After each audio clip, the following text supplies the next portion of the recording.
Bale Baba ki jai.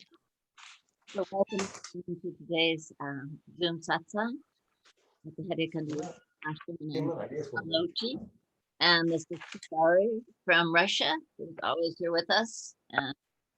Great help to this whole program. And Mon, who's here every time he's in Washington or Alaska.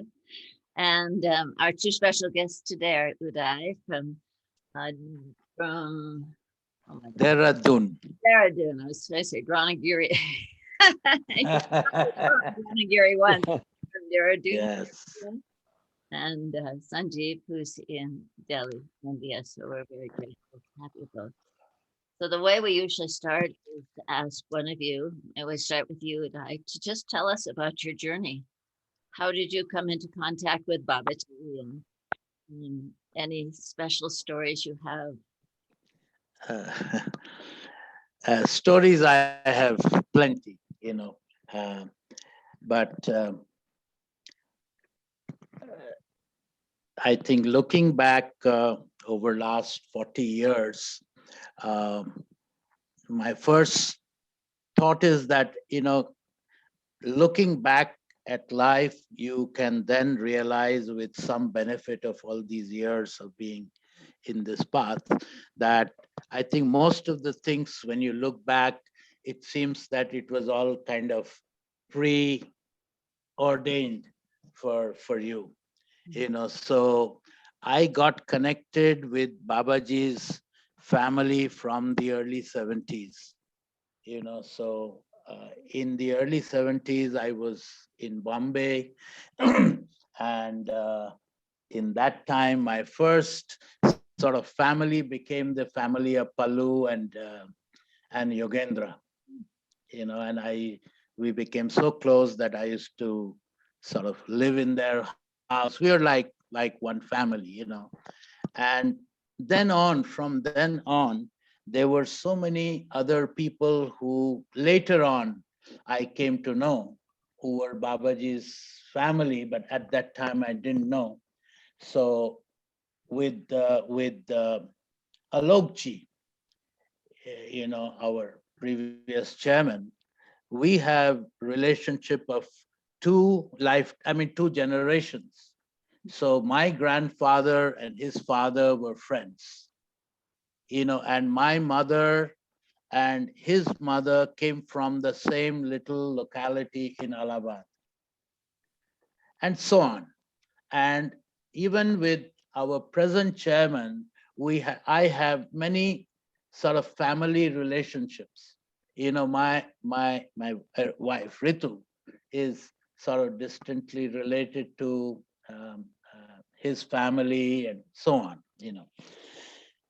And then many others. So I met a lot of Babaji family before I even came to know who Babaji was. In fact, in those days, I lived abroad, to be honest. From the sort of 1976 onwards, I was mostly living abroad. So my direct sort of contact with Babaji was fleeting, not like most of you. But I did meet Babaji, and I had my first contact with Babaji at Dr. Rao's house in Delhi. And it also happened by complete it just happened out of the blue. So it was not that one of the existing sort of old devotees had introduced me or something.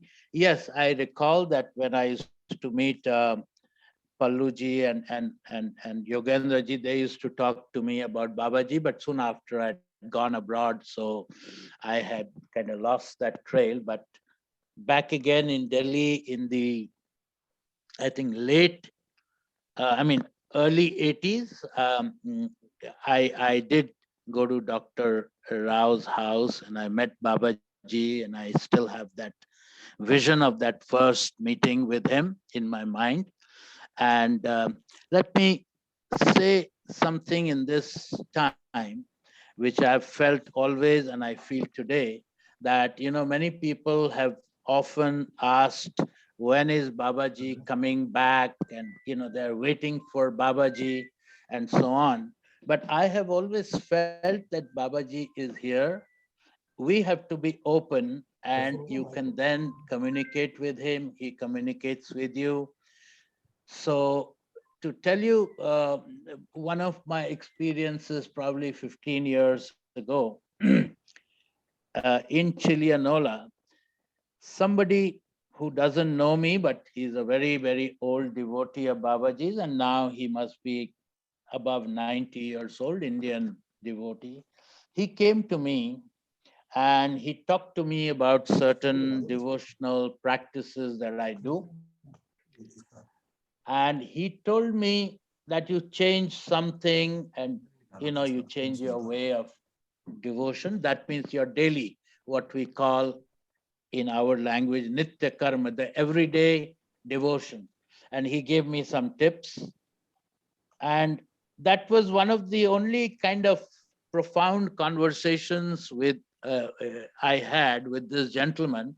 I know him. We are pleasant to each other. We say hello to each other. Now he's 90 plus, so he's not coming every time, but his children still come. But he had the message packed. He didn't know my background from before. We were only kind of on pleasant sort of terms, but he came and he gave me some tips, which I knew then, and I knew later that it had been communicated by Babaji himself. And one other experience, which actually has to do really more with Muniraji, but I'd like to recount that, especially because it involves Sashi, it involves your ashram, and so that particular year, when Muniraji left his body, we were in Holland, I think, for Guru Purnima, if you remember, and somebody had set up a video connect with him, and Muniraji appeared in Haldwani. He was in frail health, and he gave his famous three-word speech with his beautiful, loving face, and he said, "Happy, happy, happy." I don't know if Pujari recalls that Yes, yes, particular. of course. Yes, Very much.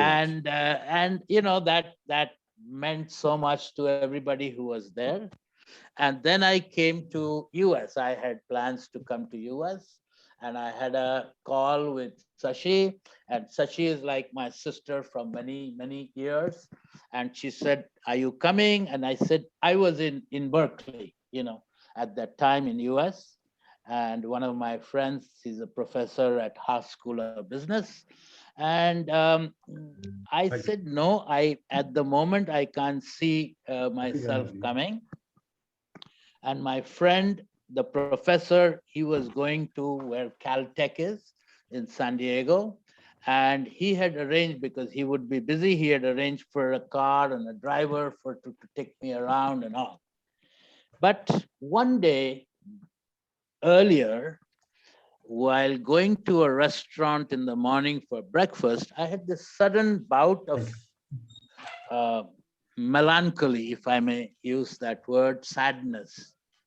I came outside, and I didn't know why I was sort of suffused with that deep sadness inside me. I couldn't quite fathom what it was, but I immediately talked to Sashi. I said, "I've changed my mind." I had not even talked to my friend, my professor friend. Said, "I've changed my mind. I want to come to your place and then go to ashram." And I booked my ticket without even asking my friend to Colorado, Denver. And I told Sashi, she said, "Come." So I reached Denver. Sashi came to pick me up. I went to their house, and we had an early night. I slept. And when I got up in the morning, Shashi, the first thing I was coming down the stairs, and she was already there. And she said, that Muniraji is no more. And that day I came to the ashram, if you remember, Ramloti. And I then spent 10 days in the ashram in seclusion.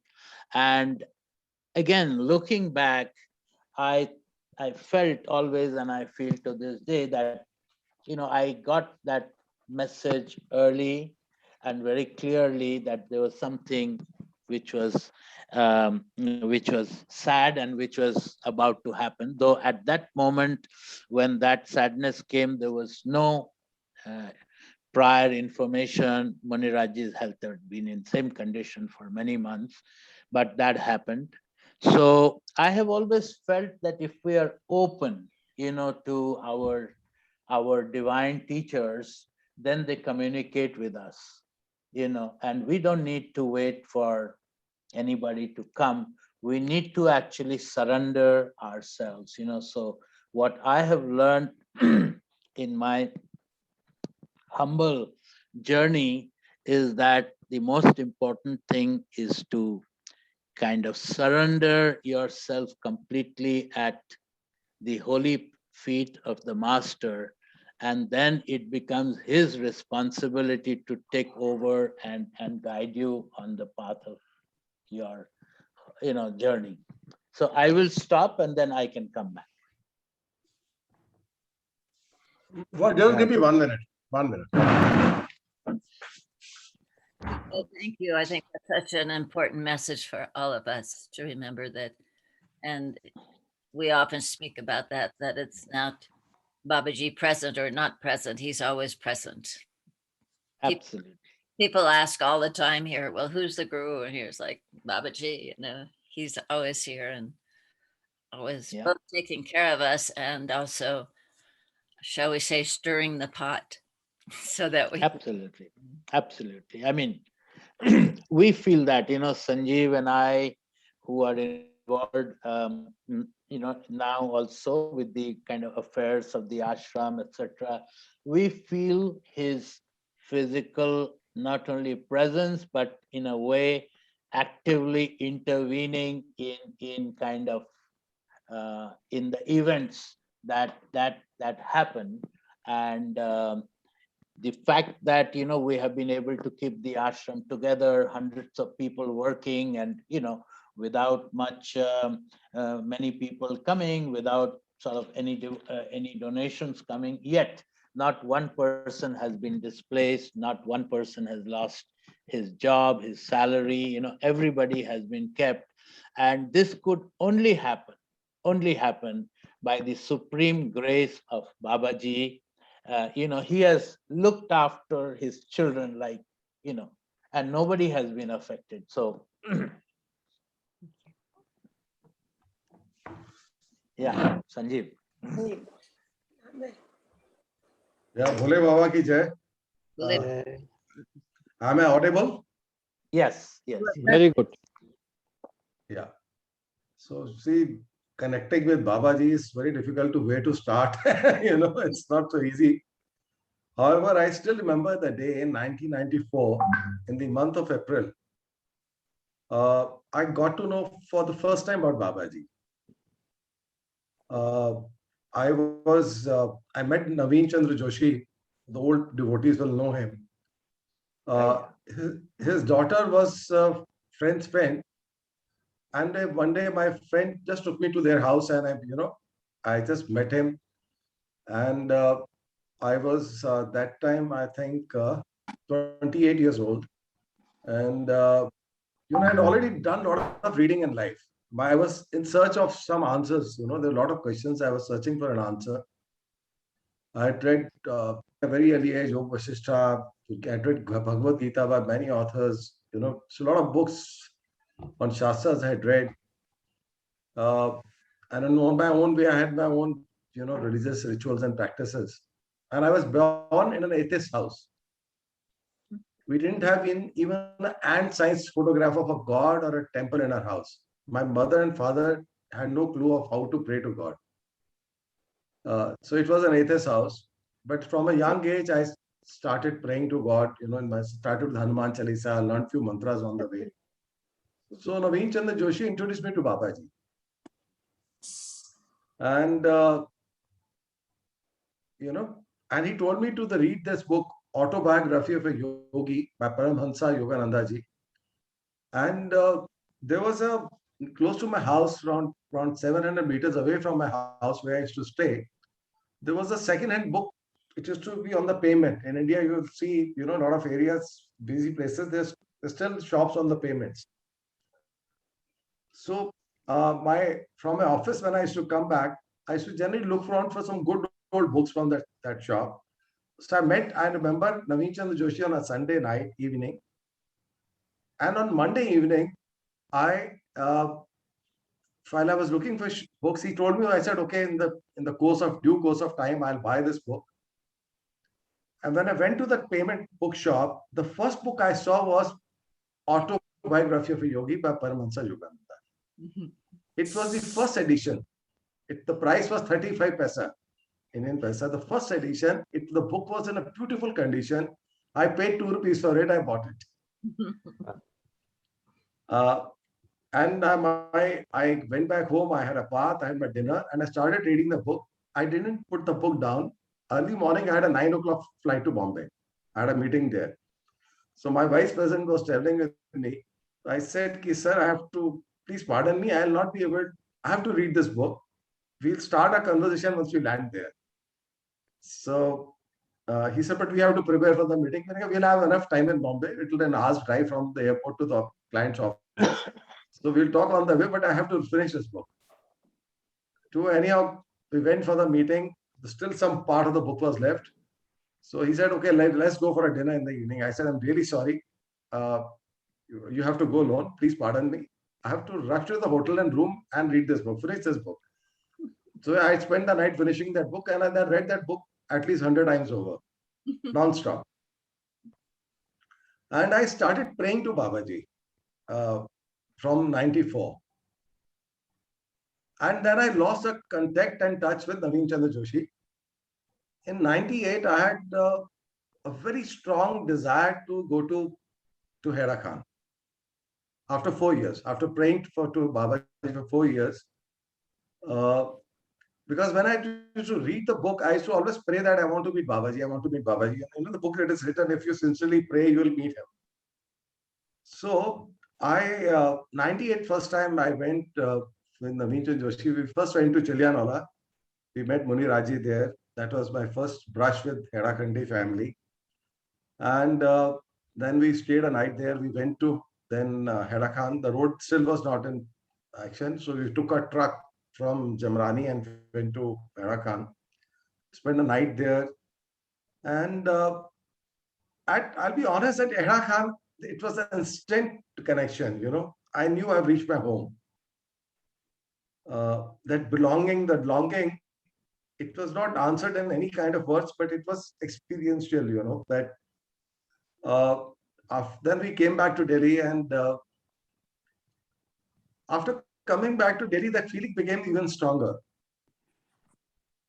That I have known Babaji from somewhere. I always knew him, and that's how my journey started with Babaji. And when I came to Babaji, I was a very successful person in life in corporate world, and in my job, I was running a small enterprise, but very successful, very well known in my industry that time.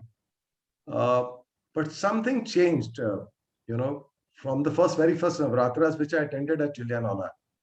Uh, it changed forever. I started losing a part of my own self, because we all have stories which our mind creates. This last 27 years, if you look at it, it has been losing part of your own self, because so many these illusionary stories we create in our own mind, they still are there. I'll not say that I've got riddance of them totally, but you start to lose yourself with him. He says that in the teachings of Baba, I am like a mirror. You come to see your own self. That's very true. That is what I have experienced. I never had many dreams of his. I never had too many visions of him. The only vision I got was in 2001 at Chilianola again. Because I'm judgmental. I was very judgmental then. Because I was a cultural misfit in the even after coming for 3 years, I couldn't relate to the, you know, to whatever is happening there, to the people. It was a it was a party, it was a religious party, so I couldn't relate to everything over there. I couldn't understand most of the things because I was an outsider. Uh, so I used to sit at a back and just I used to just confine to my own self. So there, the Maharaj gave me a very clear, uh, vision, or I could hear the voice. He said, "You can only reach me by loving my people." Mm. So that is something which has always stayed with me. It's not easy. I'll be very honest with you. It's always a struggle because the nature of the mind is such that it accepts few things, it accepts few people very easily. It doesn't accept few people so easily. So the mind still plays its own game of rejecting and accepting things and people in life. But that's what my first, and that was, I think, the most profound experience I ever had with him. And the journey continues. In fact, it's a uh, Babaji said so little, but actually, if we can live only in small part of what he said, we'll be made for life. That's my own feeling is. Uh, it's whenever I go, people who have not been to my office, what I've done, I put Babaji all around myself. There are some 50 pictures of Babaji. So it's every day there's a dialogue with him. You know, from morning if I get up, there's a huge photograph in my room. I pray to him. Uh, every day is a dialogue, and it's a process of your own self purification. Uh, and whatever he said very. It's so simple, but it's very difficult to follow. So I'll leave it there. So I want to pick up from where Sanjeev kind of just spoke about loving the family of Babaji. So I want to kind of relate two or three incidents. Two of them are with Muniraji. So my first sort of, and he had unconditional love for everybody. Muniraji, he just got that inculcated, put into him by Babaji when he left him in charge. I think he had prepared him to take care of the large family, extended Babaji family. So I think 2 or 3 years earlier, before he left his body, he was having health issues, and so one time a medevac aircraft kind of brought him from Haldwani to Delhi, and he was put in Medanta hospital, and he was being well looked after by all his devotees. And I went to see him a couple of times, but one time I remember very clearly that it was difficult to go in and out, but we got permission to go one at a time to see him in his sort of room where he was staying. So when I went in, my first impression was that he was comatose, under the influence of all the medicines, injections. So he was somewhere floating between consciousness and unconsciousness. And he, by then, his eyesight, as we all know, was weak. But when I entered the room, he tried to concentrate. And then at some point, by sheer willpower, he came across that fog, of that under the influence of medicine, etc. He focused on my face. And the moment he kind of recognized who I was, even in that state where he was kind of under the influence of all the injections and medicines and so on, his first words, and those were his words always, but his first words were, "Are you okay? Is your family okay? Are your children okay?" And he always asked that with so much love, you know. And I mean, it was really something that I have kind of remembered so vividly for all these years. And once, in fact, even earlier than that, um, um, that he was coming from Haldwani in one of these sumo taxis, and he was going to go to Rajasthan to do an inauguration of a Babaji temple, which was being built by the Yadav family, the Chacha. And a lot of people were coming, thousands of people were coming, some central ministers were coming, and so on. And Muniraji was coming, but unfortunately, on the way, he had an accident. An accident was almost near fatal. One of his sort of rib bones had broken and just kind of short of his lungs. Otherwise, it would have punctured his lung. Okay. So he was put in a private clinic, a good one. And again, we went to see him one at a time, and he was sedated, and it was like a near fatal accident. He was sedated, but we somehow one at a time could go. This was near Arvind's, Dr. Lal's house. And again, when we entered and he focused and he could recognize, those were the words that just flew from his mouth, with all the love and everything, with total this thing. He asked, "Are you okay? And, is everybody well at home?" So I think those who got the real import of what Babaji taught us in just a few words, it was so deeply embedded in them that there was only love for them to give. And it didn't matter whether they were conscious, semi-conscious, almost unconscious. From the depth of their consciousness, only that love came out, Bole Baba ki jai.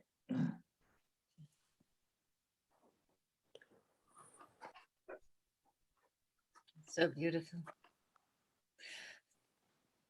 Sanjeev, can you tell me that line again that you heard Babaji say? To come to me, the word, just the phrase exactly. It's so beautiful. He said, to reach me, you have to love my people. To reach me. You'll reach, yeah, you'll reach me through them. Not by being judgmental or not liking them or hating them. Because, and that actually, if I can look back today, I can feel that he was reflecting my ignorance to me, because most of the problems which emerge in our own mind are born of our own ignorance. And the problem, I think most of human beings has that we treat our ignorance as our knowledge. And, that's how we operate in this world. There's so much of confidence and surety. Uh, and that's what he showed to me. And I went through very difficult times, very challenging. It's very challenging now also, but they were difficult parts. I had a personal problems, professional problems, compounded by personal problems. There were problems and problems. And, I had a lot of ego. I couldn't surrender myself. So what I started doing, that I started chant. My Mahamantra is Teri Sharan mein aaya, O Heda Khan wale, Sadguru hai naam tera, tapon ko harne wale. I started chanting that. They were really difficult times, and what he saw me through it.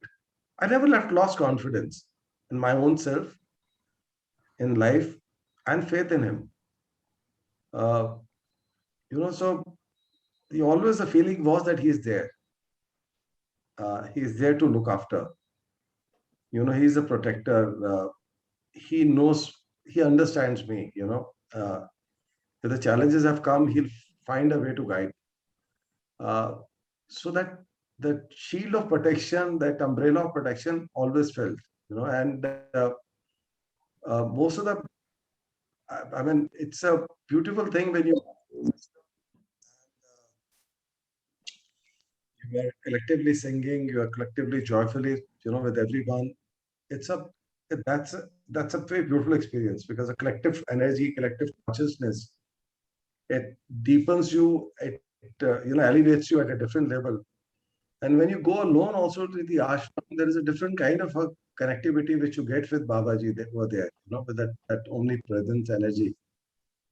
Uh, you are able to, experience it, and it is it's difficult to capture the essence in words or articulate that in words. Uh, and also, the best part is that uh, he has created a beautiful family. That it's a we are all different culturally. We come from different parts of the world. Even in India, we have so many cultures. And he's uh, he's created a universal brotherhood. If you look at it, this can be so much to be thankful for. So much gratitude we should have for this. It's not easy to have such a brotherhood, a universal brotherhood where we may not be able to talk to each other on a regular basis or connect with each other. But this idea itself is so beautiful. And if we can maintain this idea and hold on to it, uh, that can perhaps help all of us to navigate us in the times which will come in the future. And he said about harmony that his in the teachings of Babaji, where he talks about that I'll make the goat and the lion drink from the same pond. Uh, it was metaphorical, but I understood that he said that I want to bring you all of you together because of your own ignorance and narrow-mindedness, you are not able to transcend you know the differences which or the walls of differences which you have created around each one of you. I'm here to bring those walls. So his teachings are eternal. It is just that if we can find time with our own selves and communicate those teachings to our own selves, perhaps each one of us can create a much better world. Thank you, Sanjeev.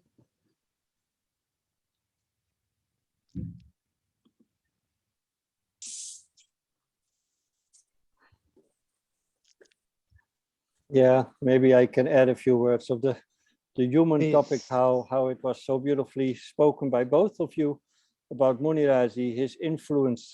And I was so lucky to travel with him many tours, and also with Uday, with you. And he was such a beautiful, peaceful presence in whatever situation we would be, even if we had to wait for the last minute to get his visa. Remember the story, we were in Ivan's house, and in around midnight we had to fly, but at 9 o'clock not all the visas were yet there. You needed for France a visa, for Switzerland, for Holland, for America, and one was still missing. But he was always so peaceful and so trusting and in surrender.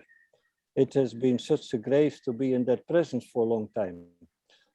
I'm spoiled in a way. I've been so much spoiled by him. This love was so normal that I got so used to it. Now, without his physical form, that was also a strong adjustment to see.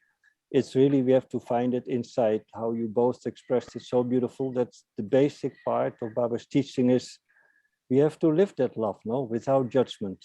I remember his words also from Muniraji, that Pujari, you always have to see the good parts in the people. Only focus on the good parts in people. We all have difficult parts, and we can make tomato juice from everybody, but there's no need. It is we have to see the good parts in the people. Otherwise, you will suffer much more than. It's not necessary. That was for me very inspiring, and up to this date, that's why it comes to my mind now. It's such a beautiful that he had this natural compassion for everybody. There was not one person that he would not look at with a positive perspective, you can say. And that is very, very inspiring. So I really see that you both have this as a main part in your heart, as Baba's teaching, is to look on life, to look on people with that open heart and compassionate heart. Very beautiful how you both express that. And it's also coming to India, I meet that in so many of his devotees in a natural way. And that's often I feel a blessing just to come to India is to meet that kind of energy in a much stronger way than in other countries in the West, I can say. So I'm so thankful for all of you who have that like in your DNA to say, yeah, the heart is first.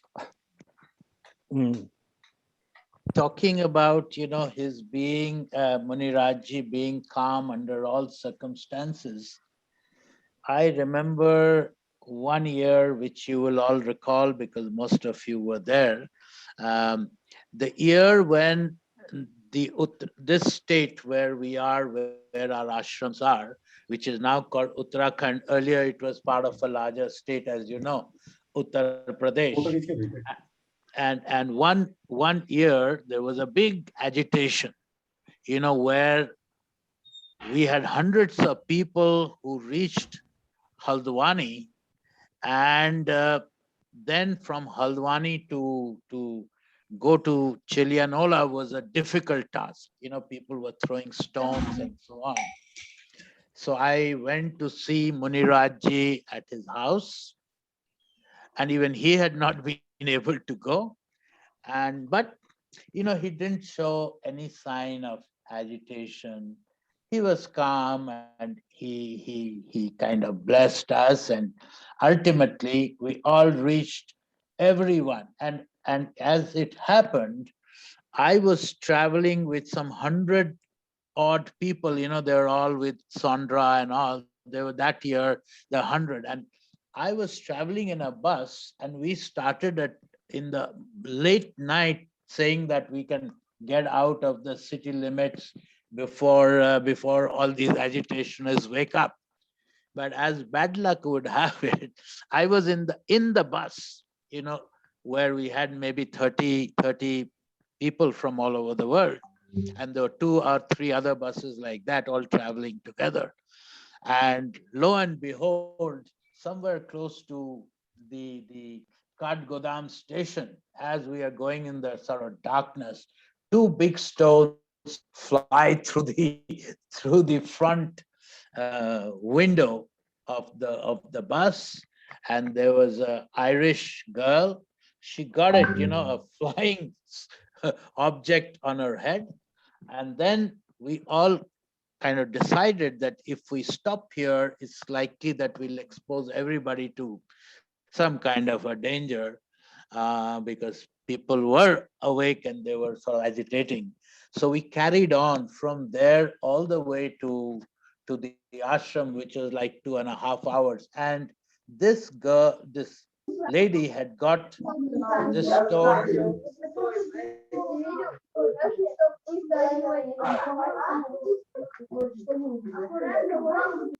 Shanti, Shanti, yes. So this girl got the stone flying thing right on her head, and she was bleeding. And any injury in this brain head area can be fatal. And it took us probably another 3 hours from that point to reach the ashram. And once we reached the ashram, Muniraji's brother, he took us in the little car, and we went to the local hospital, which has only one doctor. And then once we reached there, they said he's delivering a baby. So he's not free. So we had to wait for another hour and a half. And then while we were waiting, we saw, because it's a small place, hospitals were small, these needles which they use for operations and for stitching, etc. We saw they were not disposable at that point.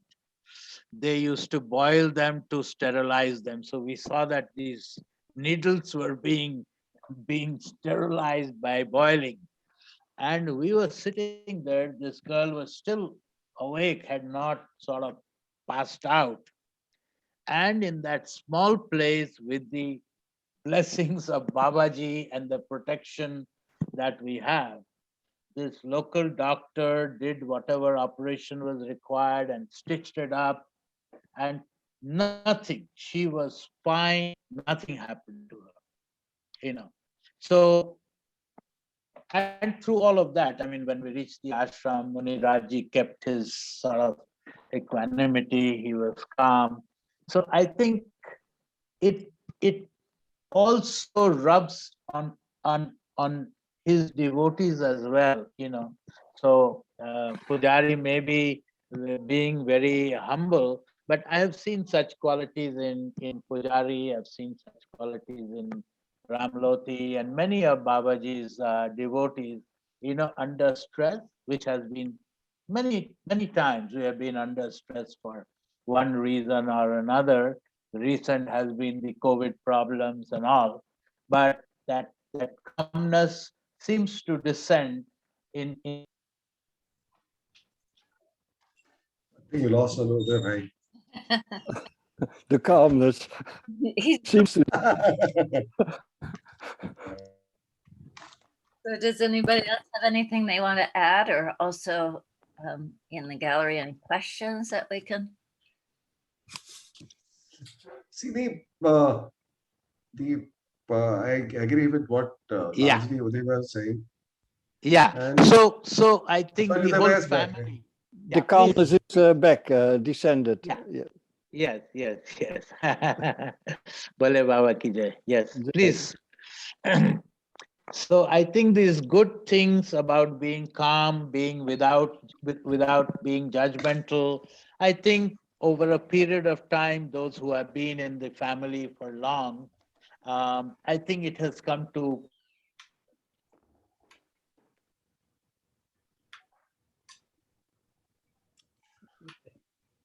I think your connection is here.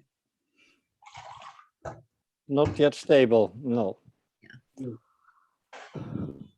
Oh, So it is time for calmness. okay. I'm back, back. I'm back. okay. I'm back. But please, over to Ramloti. Okay. I was just asking if anybody else has questions or comments or stories. I see Herman just waiting to tell us.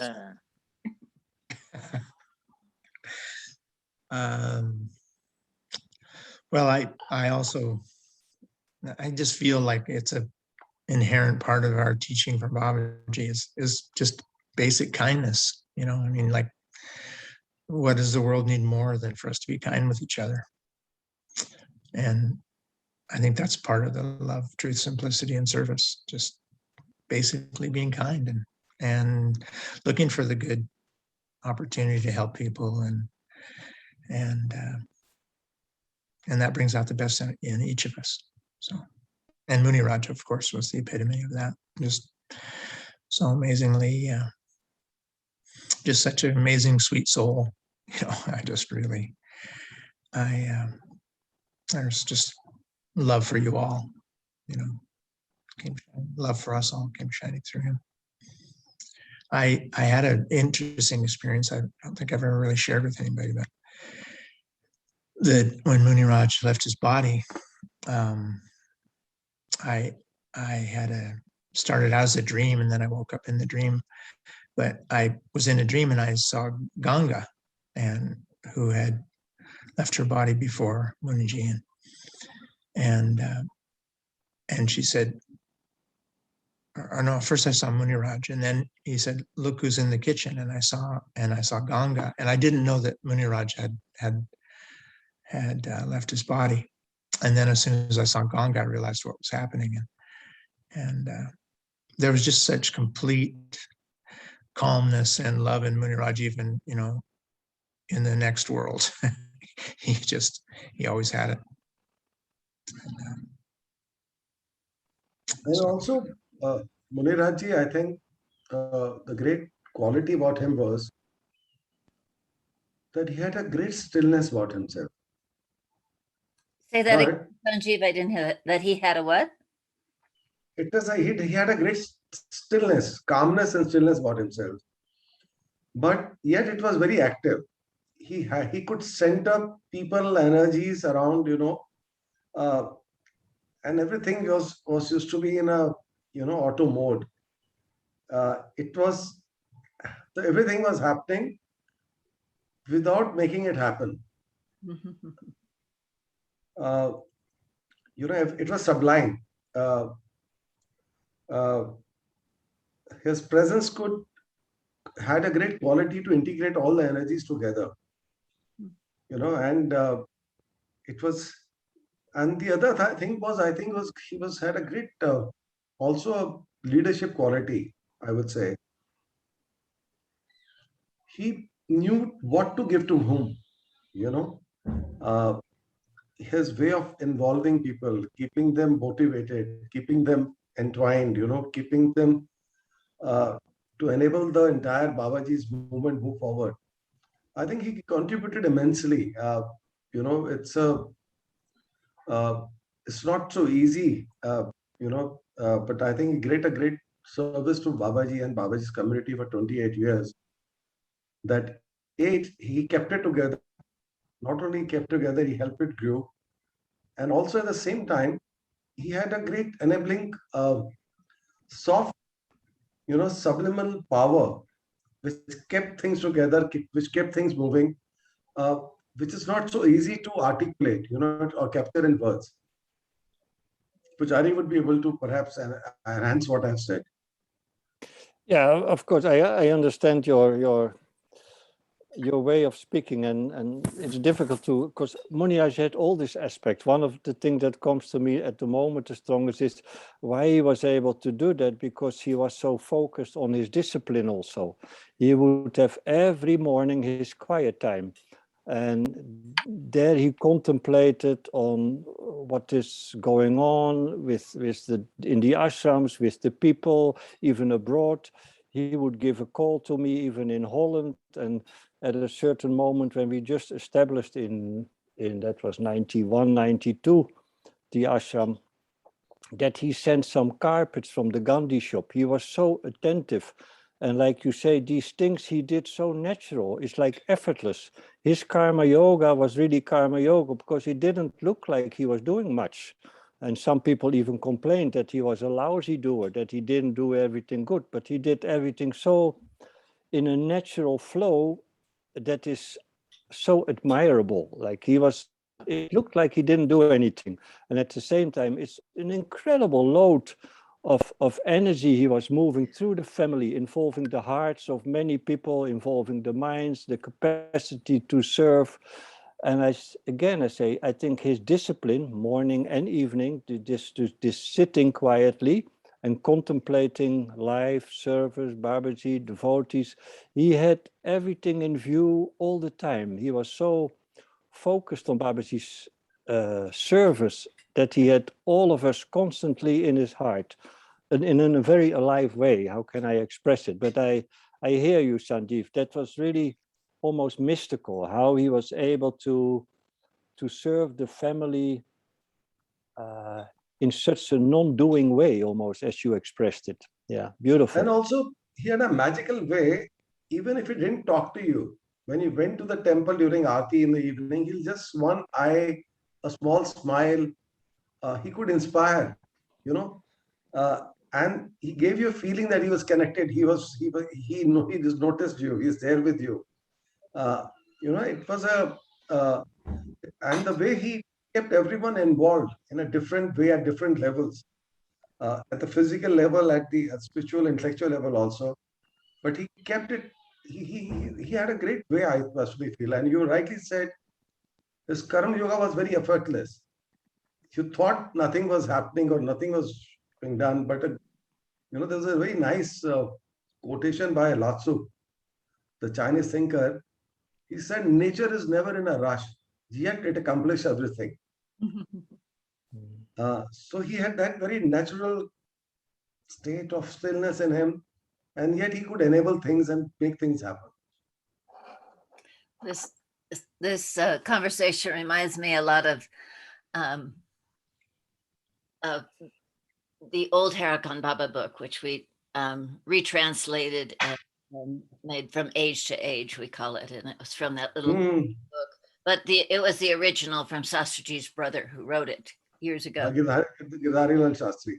And in there, there's a story about old Harakan Baba, how he would just sit, just sort of like you're saying with Muniji, and everybody would feel gathered in, loved, and then people would say, maybe they were expecting thousands of people for a you know, what needs to be Mm. done, you know, Baba, what needs to be done? And he said, oh, you know, just you know, you do as you like, that kind of thing, just simple.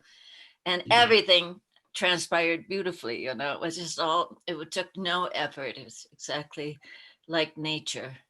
And then the more present, the manifestation many of us were with, Baba said the same thing. He said, you think I just sit here with Amar Chacha or something like that in the kitchen. But at this time, everything is being done. So Baba was another example of that pure um, ability to do everything without, without movement or Yes. stress like that. Yeah. So Self- in our Indian local language, there is a word called anayas. Anayas means, the quality of effortlessness.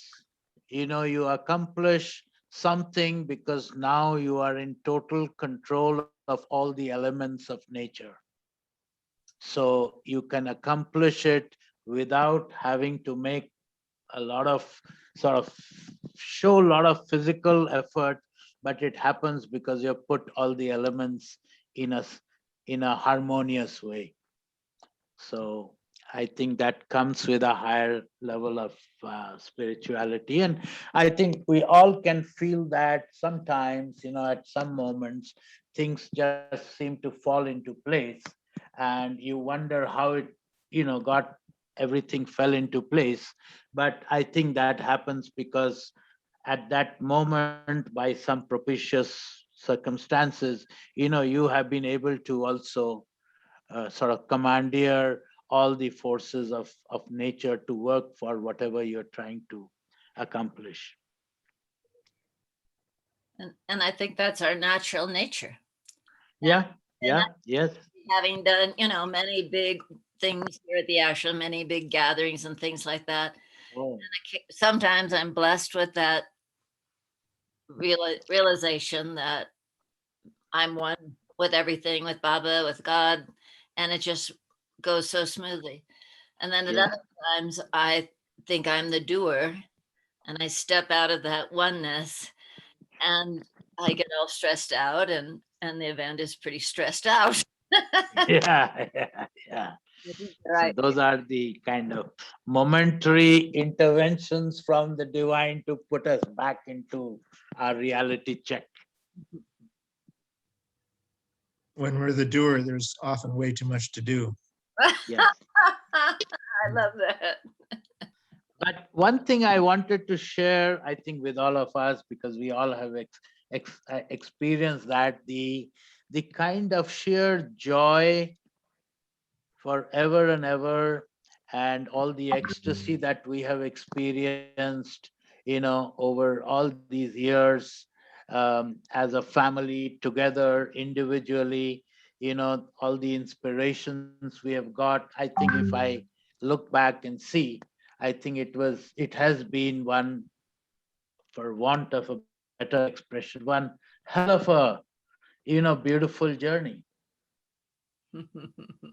Definitely. And Yeah.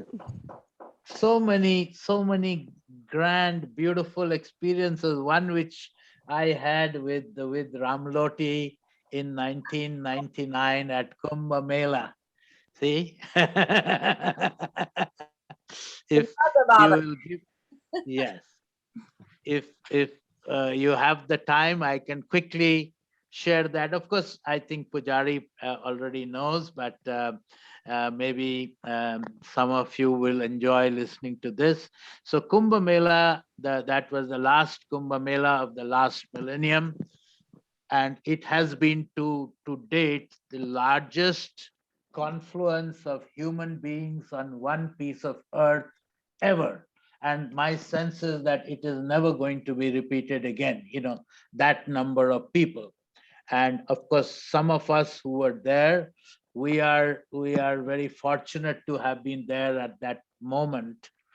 And our ashram was full, and slowly people kept coming, and great sort of credit, same qualities that Muniraji had of being calm and forgiving. People kept coming without even informing, and they came from Bihar all over without, in large numbers, and there was nothing available, but still Alokji tried, and he went and got more tents and got more spaces, and we had 300 or odd people in our own sort of couple of spread out tents, but we were all in one tent. And one of the most auspicious days during that Kumbh Mela, we knew that it was going to be a kind of Herculean effort to reach the Sangam.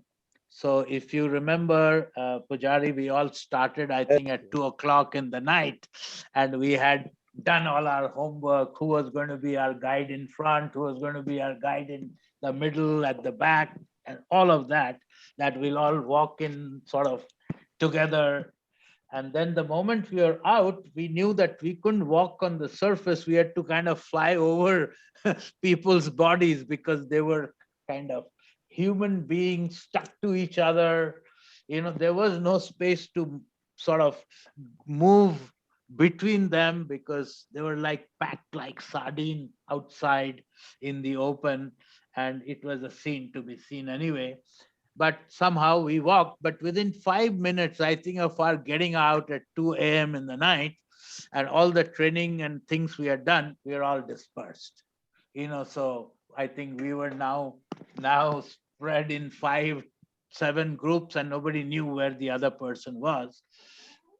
So we all ended up, some of us ended up not having the dip in the Sangam. We had a dip in the Ganges, but not where the confluence of the three rivers were.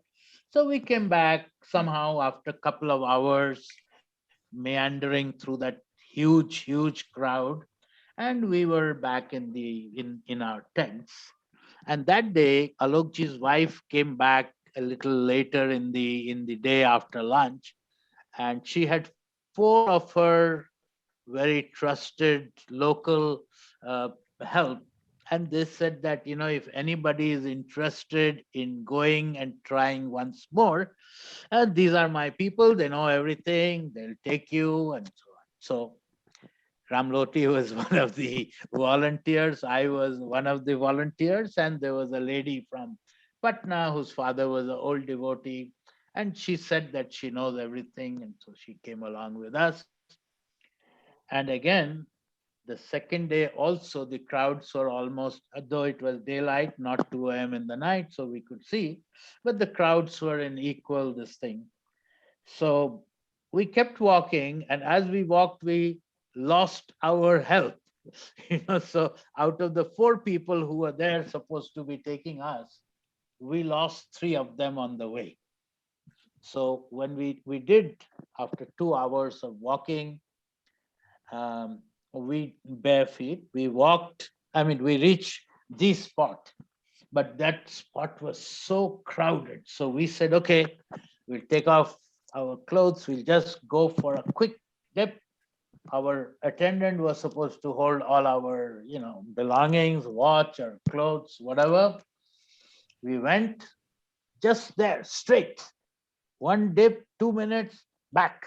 Now, when we were back in that millions of crowd, everybody was disoriented. Everybody, we couldn't find him. He must have been there, but we looked up and down everywhere. He was nowhere to be seen. We made announcements, but even the announcement we could not hear, because the sound was so much. It was getting cold, and it was, of course, winter. It was getting bitter cold with the, the chilly winds. We were going to freeze to death, and we didn't have even a rupee with us to even have a hot chai. So we said, no other option, but we have to walk as is, which was like very little and wet. So I had almost nothing. So we tried to walk back, and somebody who was looking at me, he said he's a Naga Baba. Because I had very little to wear. The ladies were wearing their wet, thing. around them, but shivering away. And after 2 hours or more, we reached the ashram, of course, without anything, without any money. We couldn't have a chai. And when we reached the ashram, Muniraji was walking, pacing up and down outside with the Raghu. And I remember that. And so we had a bold posture and we walked in. And of course, we changed into something. And an hour or 2 hours later, when we were in the temple, this man came back and he thought he had lost us. And, maybe we'll not be found. He was very nervous. But anyway, everything again with Lord's grace, Babaji's grace, we all reached.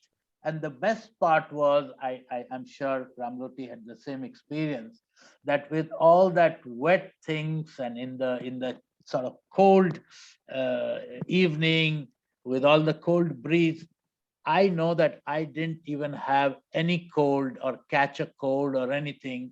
It all was well, So I think like that, that is an indelible memory of such a beautiful experience we had, where we knew that if you are protected, you are protected, and so I think all these kind of small experiences, and there have been many, many, I'm sure all of us have had, I think comes that ultimate thing of what we call total surrender. We then I can feel that we don't need to always use too much of our brain and intellect and all of that. I think somewhere we have to be able to listen to what the guidance is coming to us and work according to that guidance. Bole Babaji. Thank you, Uday. Yeah. I just remember when we realized how freezing we were, and I just had a wet petticoat. We also had shaved head, Yeah, so we were yeah. quite the sight, and you were in your underwear. Yeah. All I knew is Om Namah Shivaya, Om Namah Yeah, Shivaya. yeah. Said it was a couple Yeah. hours, and we were, Yeah. I'm not a jogger or anything like that, because we were very cold. And the same, I felt no tiredness, no ill. No. This Baba's grace. Yes. So, anyways, and even all our things were returned. My Yes, everything. I mean, over all these years, if I remember like that time, when I traveled with sort of 120 people actually, and that accident, those days, Americans used to travel with three bags and all, and then they'll come and they dump their bags, and then boys who nobody knew who they were, they picked up the bags they found and they walked to the ashram. To the best of my knowledge, never did even one bag of any of these people, hundreds of people, 2 3 bags, nothing got ever misplaced or anything. So I think around these places, spiritual places, there was like a sublime energy which protected us and kept us in a state of kind of divine bliss.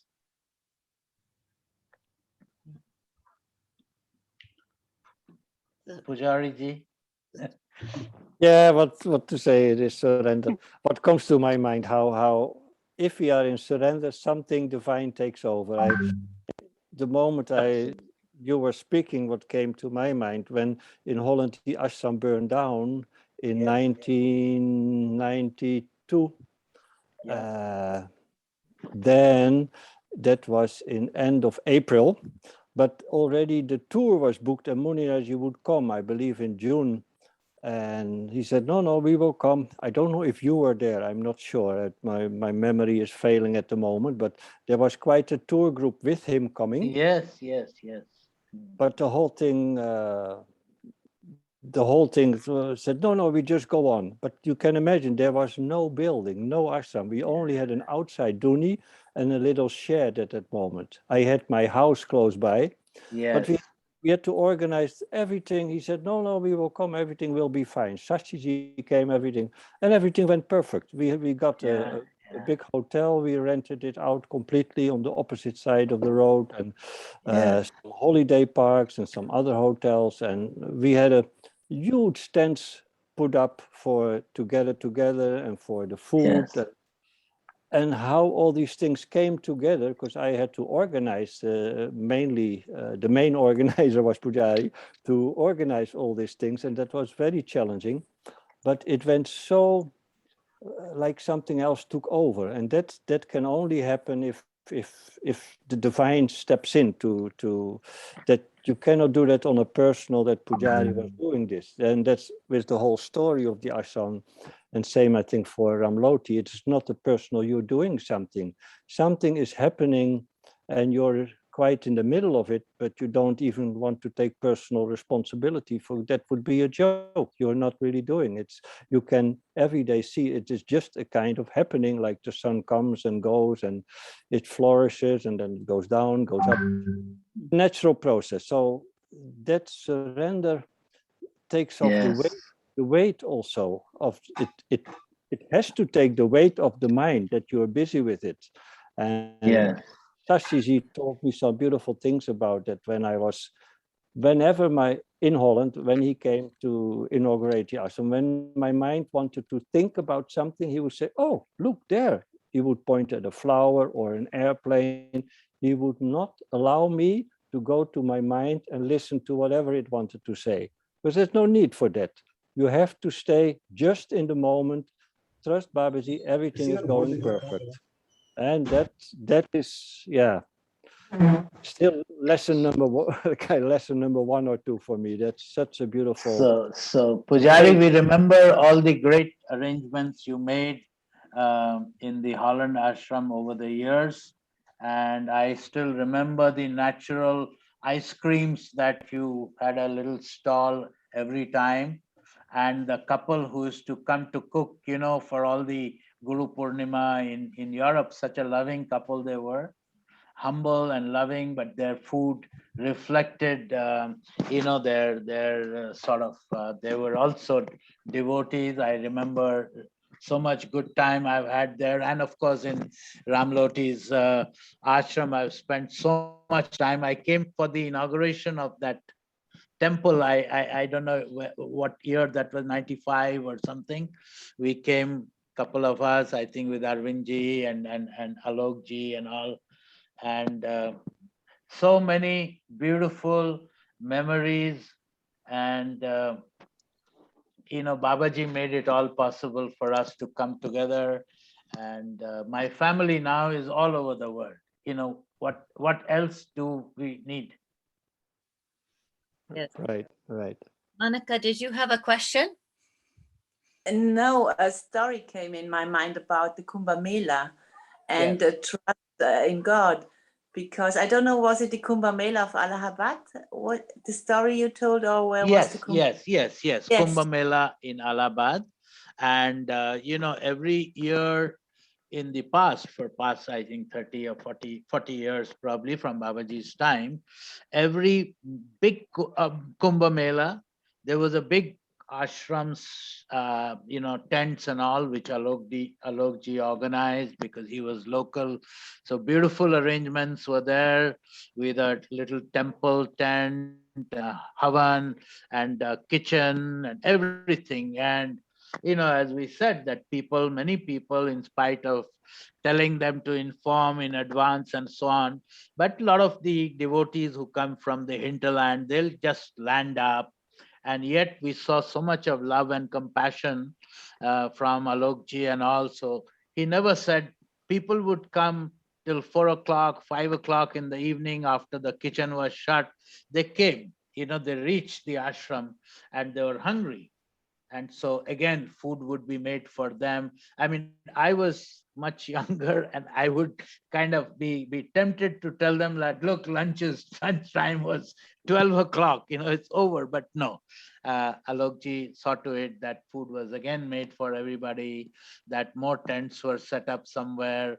And so we have learned so much of being with people who got the learning from Babaji under his command. And we can see it, that it is such a place of love and humility and humbleness and everything. And of course, the satsang, whenever any of us meet, I've spent time with, I think, most of you at one time or the other, and with other brothers and sisters. Sashi, many times I've stayed in her house in Denver. Satsang, when a couple of us get together, magic. We don't talk about the world or Bollywood or Hollywood or gossip. No, just nectar and talk about such beautiful memories and our experiences, and Right. how it has made a difference to our lives.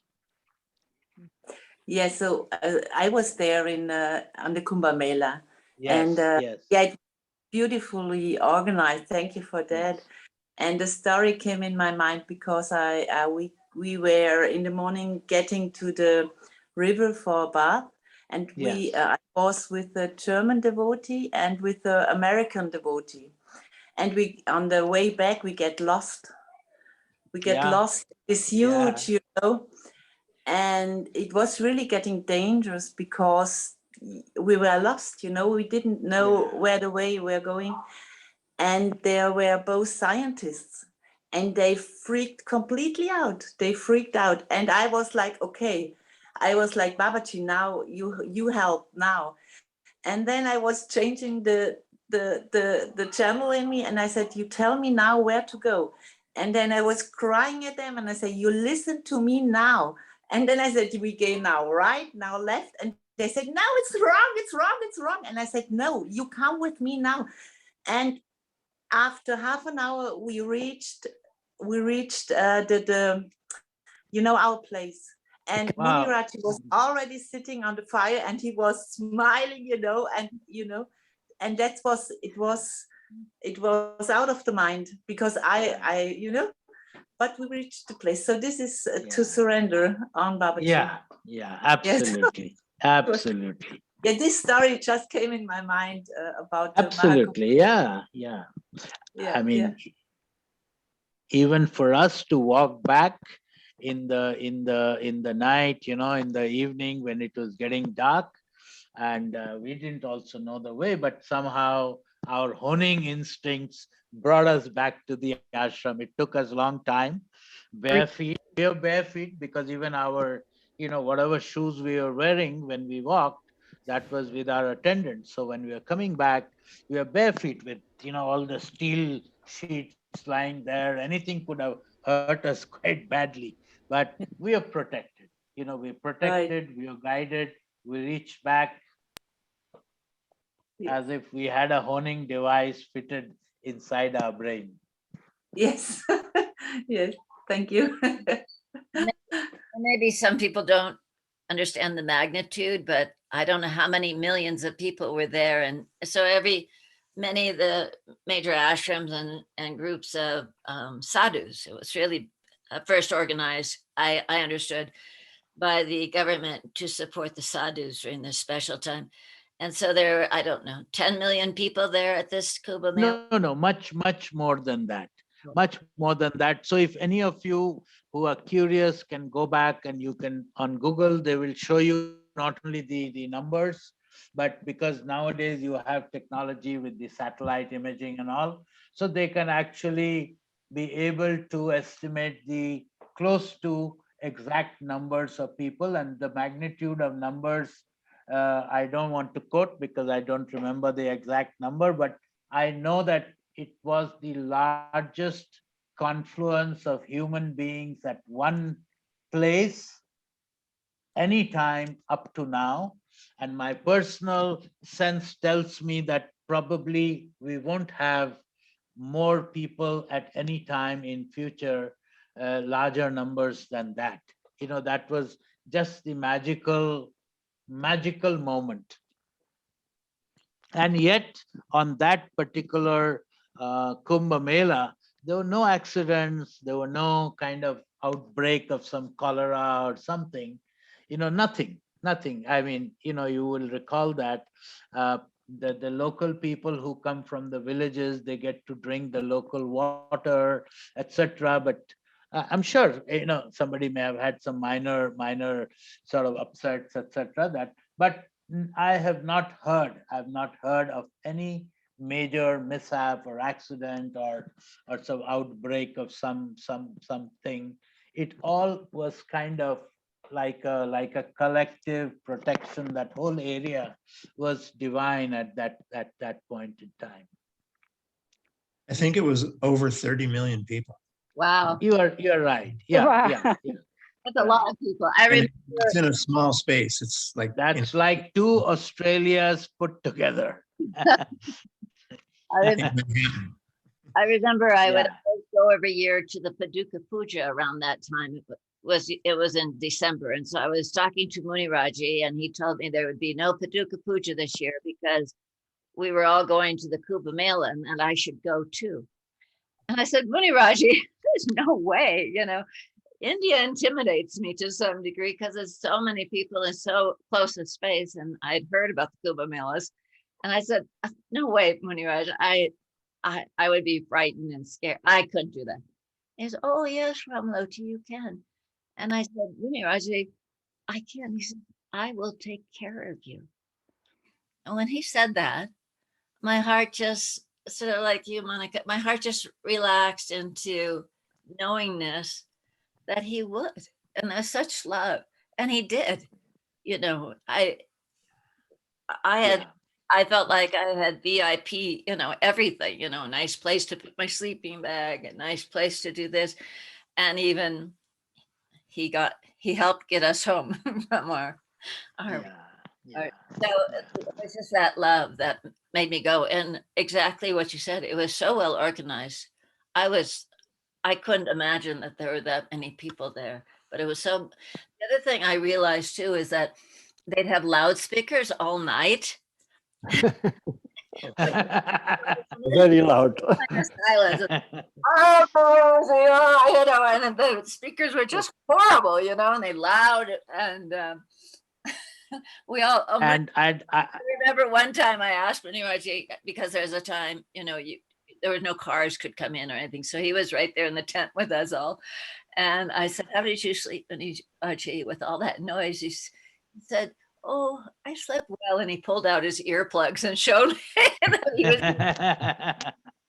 But Yeah. the results of that is that for me, Om Namah Shivaya just pervaded everything. I couldn't, if I even thought to think about or speak about anything else, it wasn't possible. It was just like with that many millions of people praying and chanting all day and night. It was a very powerful effect. So it was an amazing experience. So for the people who are new, and with humility, I want to share something. Not for my senior people, which is that this japa which Babaji has said with this mantra Om Namah Shivaya, etc. I think if we do that regularly over years, then we get kind of uplifted into a different state where it starts happening unconsciously or subconsciously. And that state for is called ajapa jap. Means we are speaking, we are in a group, we are walking, we could be in a gym, but that japa goes on like our breathing. Breathing doesn't stop when we do something else. Whatever we do, breathing has its own rhythm and it never stops.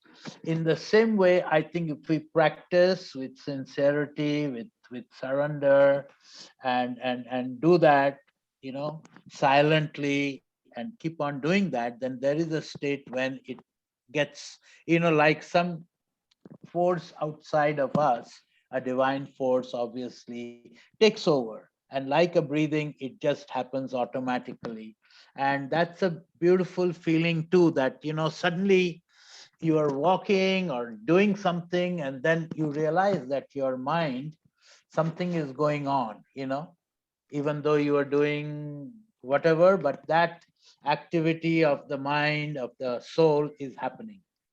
So that is another experience which I feel many of the devotees have that. So, and that's a good state, when you are in ajapa jap, it also keeps you in a kind of bliss at all times. That's an important, really important thing to say, Uday. And it also gives you a sense of perspective so that things don't become so personal, that, little things that maybe would be a bother are just, Yeah, they're yeah, just there. yeah. It's not a big deal. Right. Yeah. Right. Yeah. I know I'm, Udayji, oh, thank Yes. you so much. Go ahead. Who is this? this Sashi. is Shashi. That's us. Bo- Bole Baba ki jai. Oh Bole my Baba God. ki jai. Udayji, thank you so much for sharing all your personal experience and beautiful knowledge of Muniraji, Babaji, and Sanjeev Pujari. But I would like to answer the Ramloti when she said the loudspeaker was on. In 1981, when Babaji was in the Kumbh Mela, I was in Allahabad University, Sarojini Naidu Hostel, girls' hostel, and the university have put us as a volunteer, and I have the loudspeaker in my hand to guide the ladies, and I was not knowing who is Babaji was where I'm ending, but now if I deep thinking, I might have somewhere seen Babaji, somewhere I seen everybody, but when I read the Yes. autobiography of Yogi, and that's the time I read Babaji was in the Kumbh Mela, and since then my mind was wandering. I somehow I have seen Babaji. Something had happened in me, and then after that, all the rest of the story me Sure. started. But the loudspeaker sound was in my hand once when Babaji was there. Yeah. That's it. Bole Baba ki Bole jai. Baba ki jai, Shashi. Thank you. Thank you for all Thank your you. love over the years. Sashi has driven me so many times from Denver to the ashram, driving herself Yeah. back and forth. So much seva. God bless you. And Sanjeev, Thank oh, you. go ahead. Thank you, Sash. Sanjeev, do you need to be finished, or do you want to share some more things? No, I had shared most of it. I was just enjoying the satsang. Oh, good. So I had to go somewhere. So I leave in 10 more minutes. Okay. So Sanjeev is a karma yogi for the ashram, So he's the buck stops here kind of a guy for us. but that's his blessing, Everybody doesn't get the privilege to do seva in this life, but he has that blessing, and he takes it with equanimity and with happiness, and like I think he's learned his lessons of loving everybody, regardless of who it is, or sometimes people can be, differently oriented, etc. But I think I have not seen him losing his cool. He serves, and I think I've seen that in like I said, in Alokji, same qualities, So when you come into this fold, and with Babaji's blessing comes, I think it comes to you. But he does a lot of heavy lifting. So thank you. Sanjeev, Very I kind words over there, bhai. Very kind.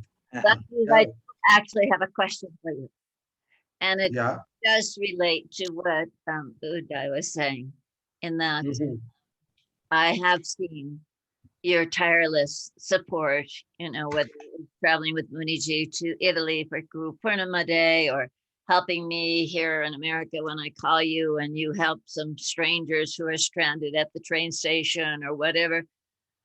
So if you could just put it in a few words, what keeps that alive in you moment to moment to serve, and and I love, to reach me, you love my people, but what helps keep that alive in you to serve Baba in this just such a Mhm. selfish way? Yeah, see, one thing is that as Uday bhai said, uh, that it is first of all, it is Babaji's grace. Uh, it's Swami Vivekananda. If you heard of he was a great saint from India. He said that whenever you are given an opportunity to serve, first be grateful to God that He thought you are worthy of it. Then he said, second, be grateful to the person you are getting the opportunity to serve, Mm. because that person is actually enabling and helping you for your own future growth. And if I have to, my understanding of Babaji is that the Karam Yoga, which he said, which I interpret as selfless work, uh, is actually when you serve others selflessly is the best Karam Yoga. If you can, it's not easy to do it, but it happens only with divine grace and with love and affection of your own brothers and sisters. So this is my thing, and I find that uh, in serving there's everything. You yourself, uh, for you to become small. So it helps you to, uh, the more you serve, the more you start becoming small. As a, in terms of your ego, it sublimates, naturally starts sublimating you. And also it becomes lubricated when you have a loving brotherhood, or it that enables it better. Because every work needs a certain motivation, a certain inspiration. uh, so like you connect with, like Uday bhai, Pujari, all of you. It's a connection which further helps it. The loving love you receive from your own brotherhood and sisterhood. Your brothers and sisters. So in this connection, I'd like to share that one year I came from one of the Guru Purnima festivals in Europe. I came to US, then I came to Sashi's house. And that year, if Sanjeev will also remember, he had given me a nice video, and I had come with the mission of getting some fundraise for our hospital. So I traveled to the ashram, and Sashi drove me as always. And when we came, there was a lady who was Sashi's neighbor. She was a coconut tycoon. She was a big. So she drove with us just to visit the ashram, and in the ashram, Ramloti had a group of local, devotees, and I made a sort of little presentation. And I remember what I said, and what I said, and that's in context to what Sanjeev just now mentioned. And I had said on that occasion that when I was a child, I saw a plaque, something that hangs on the wall with a writing.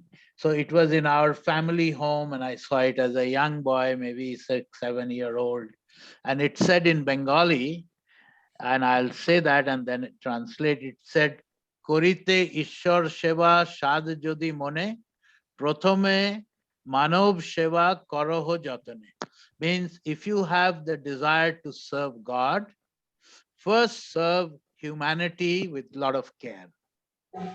So I think, again, that is something that is infused in a true devotee. You automatically, you want to serve, because by serving humanity, that's the lesson also which Sanjeev said, that if you want to reach Babaji, you have to reach by loving his devotees or people. So in the same way, if you want to reach the divine, you have to reach through the humanity that you serve.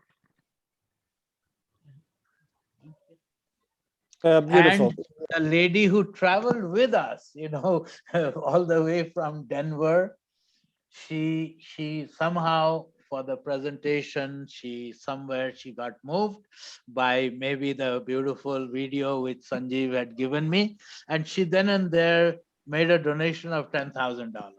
Now, it's not very often that somebody who came for the first time would write a check for $10,000, but she did. So such was Babaji's sort of influence and so on, that we, that trip, I went back and I could sort of contribute. We got some also from the local devotees, but just one of those also good experiences. You feel good that when you can evoke that kind of sentiment where people want to give, and which goes into a good. So that was for the eye hospital, and we got that done. Uday, can I complete this story? Yes, please. Yes. Yeah. Before your visit, Ramloti was supposed to come in our place and fundraise for the ashram. That was the earlier plan, but somehow it didn't happen. And so you were little bit, this fundraising plan did not happen in Denver. It was planned. And there's a long story about the lady. Her name is Barb Bogle. Yes. She have lost her daughter before she given the birth. She given the still baby. Yeah. And so she had a vision. So Bipin have performed a fire ceremony here for her and the baby and the well-being. Before that, she never introduced to any Indian or any other culture, these ceremonies. Yeah. And so when it all happened and we introduced to Babaji to her, and I said, when next time I go to the ashram, I will take you to the ashram. And that's how you said your coming happened, and we drove her. So she had a little bit introduction of Babaji in her heart. Of course. I remember that part. Yeah. Part. Yes. Yeah. I remember And, that. Absolutely. Yeah. Absolutely. She still asks you. We just standing in front of her house and my box. Please give her my regards.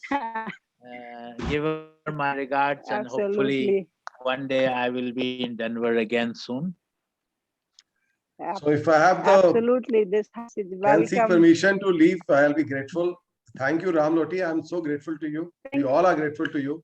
Thank You're you. doing such a beautiful Nice to see you, yoga. Sanjeev.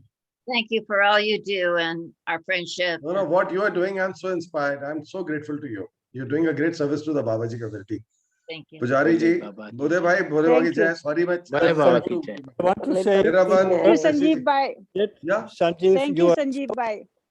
Sanjeev Bhai and those Uday, you both are very capable of dealing with Westerners. Your heart doesn't discriminate between the Indians and the Westerners. So for Westerners, we are very easy to relate and communicate with you. I want to send that message out. If people want to connect with you, please do, because they are really brothers. I've stayed in both of their houses. I spent so lovely time with them. It's really elevating my life to know them. So Sanjeev, you're doing great seva, and we just inspire each other to do more in the same spirit. Thank you for participating. You're truly an inspiration for all of us. So grateful. Bhole Baba ki jai. Bhole Baba ki jai. Thank you, Bhole Baba ki jai. Thank you, Sanjeev. Thank you so much. Thank you. Pranams to everybody. Pranam, Okay. Uday Bhai. Okay. Does anybody have any more questions before we,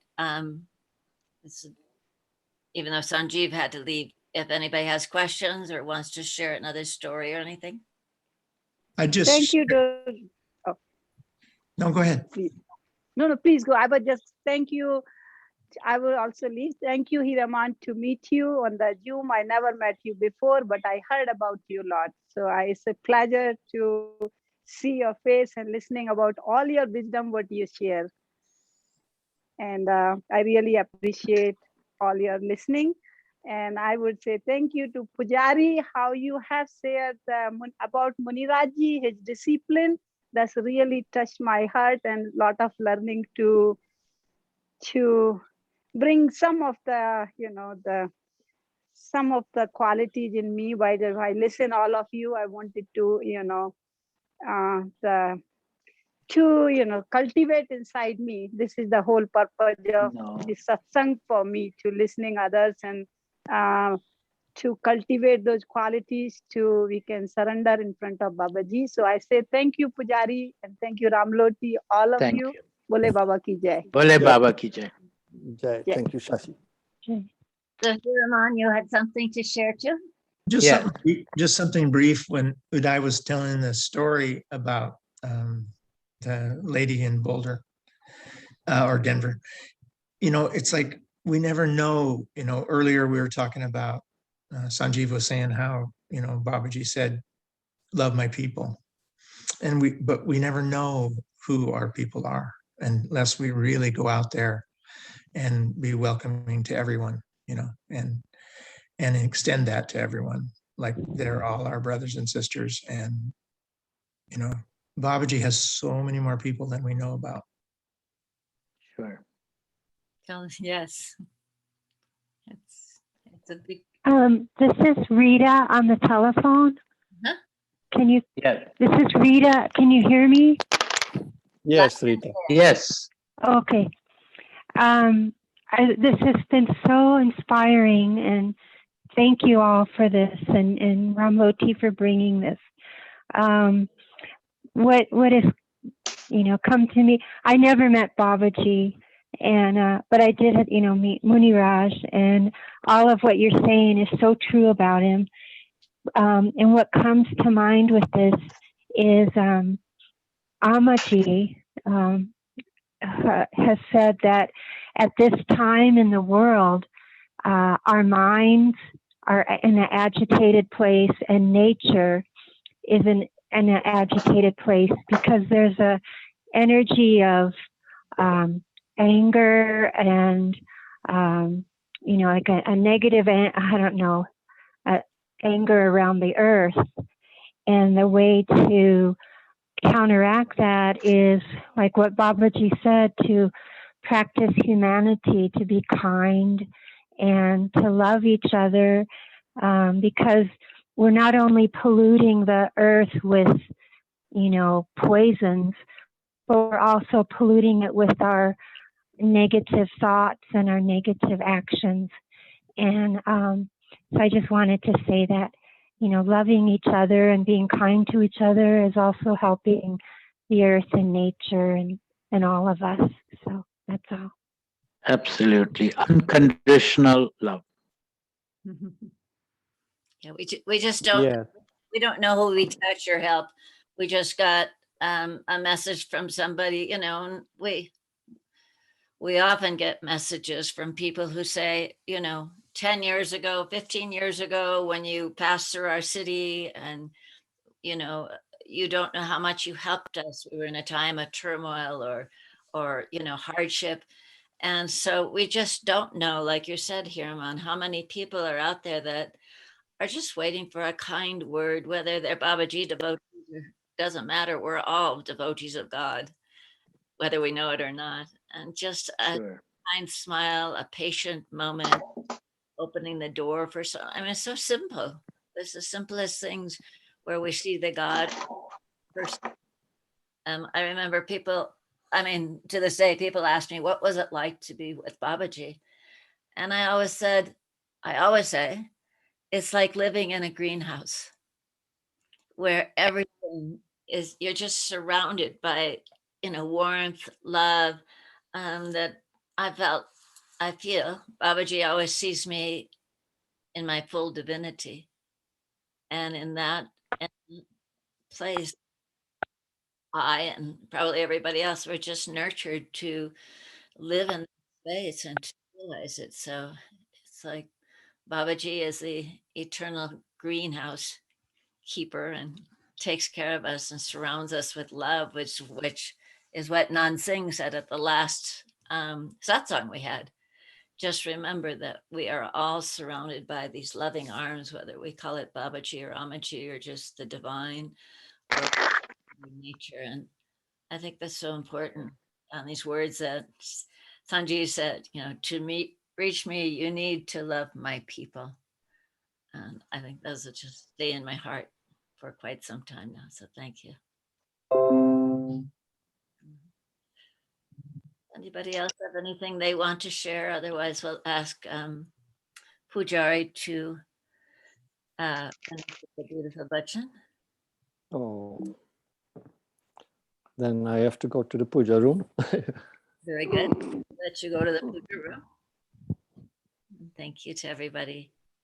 And next week we'll have Imam and Imam's wife, Mahalakshmi, and they are living in Goa, India. And Imam first met Babaji in, I think, the late 70s. And I'm sure have many, many stories, plus his sadhana, which is to spread music and beauty throughout the world, will be. And although Mahalakshmi met Babaji, she's been to all of our ashrams many, many times. And I'm looking forward to hearing her story as well. So same time, same place. And here's Pujari. And last time I asked people to maybe mute if you feel okay to do that. That way we can all sing our hearts out and it won't sound like a sound. Yeah, otherwise we get a lot of echo, and then it seems not to work so well. Oh no, we will mute. Mute and sing your hearts out. I will just sing a simple Om Namah Shivaya. That with great love for Baba and all of his devotees. Thank you, Ramloti. Namah Shivaya, Om Namah Shivaya. Namah Shivaya, Om Namah Shivaya, Om Namah Shivaya, Om Namah Shivaya, Om Namah Shivaya, Namah Shivaya, Om Namah Shivaya. Namah Shivaya, Om Namah Shivaya,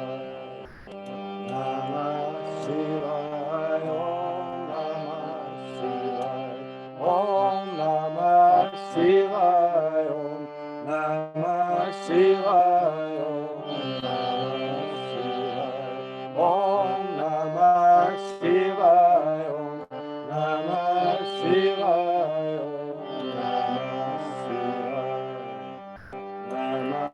Shivaya, Om Namah Shivaya, Om Namah Shivaya, Namah Shivaya, Om Namah Shivaya, Namah Shivaya, Namah Shivaya, Namah Shivaya, Baba Namah Shivaya, Om Namah Shivaya, Namah Shivaya, Om Namah Shivaya, Namah Shivaya, Namah Shivaya, Namah Shivaya, Baba Namah Shivaya, Om Namah Shivaya, Namah Shivaya, Om Namah Shivaya, Namah Shivaya,